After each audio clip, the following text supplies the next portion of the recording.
আজকে যে বিষয়বস্তু খুব সুন্দর, রবি গ্রহ নিয়ে আজকে আলোচনা হবে। রবি গ্রহ এই মানুষকে কি নাম যশ দিতে পারে, না এই রবি গ্রহ মানুষকে বদনামের সঙ্গে অপযশ দেয়? এই নিয়ে আজকে থাকবো আমরা আলোচনাতে।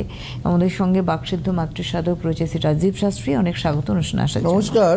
প্রথমে আপনাকে নমস্কার জানাই এবং আমার পিতা মাতার চরণে প্রণাম জানাই এবং আরাধ্য দেবী মাতারার চরণে প্রণাম জানাই এবং এই চ্যানেলে সকল দর্শক বন্ধুদের প্রণাম জানিয়ে আজকের অনুষ্ঠান শুরু করছি। একেবারেই আপনারা রয়েছেন সরাসরি অনুষ্ঠানে। এই মুহূর্তে কথা বলতে ফোন করুন আমাদের ফোন নাম্বার 6292242341, 6292242342, এই দুটি ফোন নাম্বার যে ফোন করুন আপনাদের প্রশ্ন জিজ্ঞাসা নিয়ে।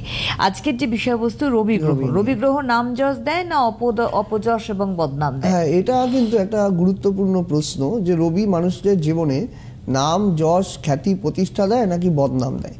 দেখুন, সৌরমণ্ডলের অধিপতির মধ্যে আমরা কিন্তু রবিকে জানি এবং রবির আলোতেই কিন্তু অন্যান্য গ্রহরা আলোকিত হয়। পিতা বলা হয় রবিকে। এবং রবি কিন্তু এক সংখ্যাকে ইন্ডিকেট করে।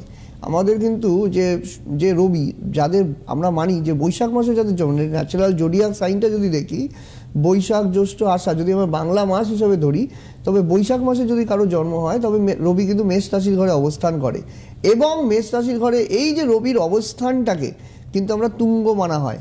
এবং দ্বিতীয় যেটা সেটা হচ্ছে ভাদ্র মাস। ভাদ্র মাসে যদি কেউ জন্মগ্রহণ করে তবে রবি কিন্তু তার সিংহে বা মূল ত্রিকোণ অবস্থায় কিন্তু থাকে এবং মূল ত্রিকোণ কিন্তু একটা গ্রহের কিন্তু মানে পজিটিভ জায়গা, সেখানে কিন্তু রবি ভালো দেখে। এবং রবি কিন্তু বিশেষ করে মেষের ঘরে, মিথুনের ঘরে, সিংহের ঘরে, কন্যার ঘরে, ধনুর ঘরে এবং মীনের ঘরে, এই কটা ঘরে কিন্তু মোটামুটি কিন্তু শুভফল দাতা মানা হয়। কিন্তু তাছাড়া কিন্তু তুলা রাশির ঘরে কিন্তু রবি নিজ গৃহ প্রাপ্ত হয়, নিচস্থ হয়ে যায়।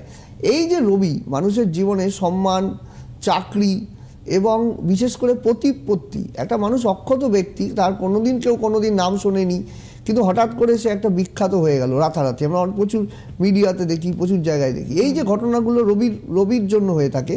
এবং রবি কিন্তু একটা স্থায়িত্ব দেয়, একটা প্রভাবশালী জায়গা, বড় নেতা, বড় জননেতা, প্রভাবশালী ব্যক্তিত্ব এবং মানে প্রশাসনিক বিভাগ থেকে শুরু করে মন্ত্রী লেভেলের যারা ব্যক্তিত্ব, যারা মন্ত্রিত্ব প্রাপ্ত হয় তাদের কিন্তু বেশিরভাগ চার্টে কিন্তু আমরা দেখি যে রবি কিন্তু তুঙ্গগৃহ রয়েছে, রবি কিন্তু মূল ত্রিকোণে রয়েছে, রবি কিন্তু ভালো রয়েছে। আমি প্রচুর হরোস্কোপে দেখেছি রবির অবস্থানটা ভালো। এবং হস্তরেখায়ও যদি আমি দেখি, হস্তরেখায় রবির স্থানে কিন্তু ত্রিকোণ চিহ্ন, চতুষ্কোণ চিহ্ন, বর্গ চিহ্ন এগুলো কিন্তু দেখতে পাওয়া যায়। একটা ফোন নিয়ে আমরা আসছি।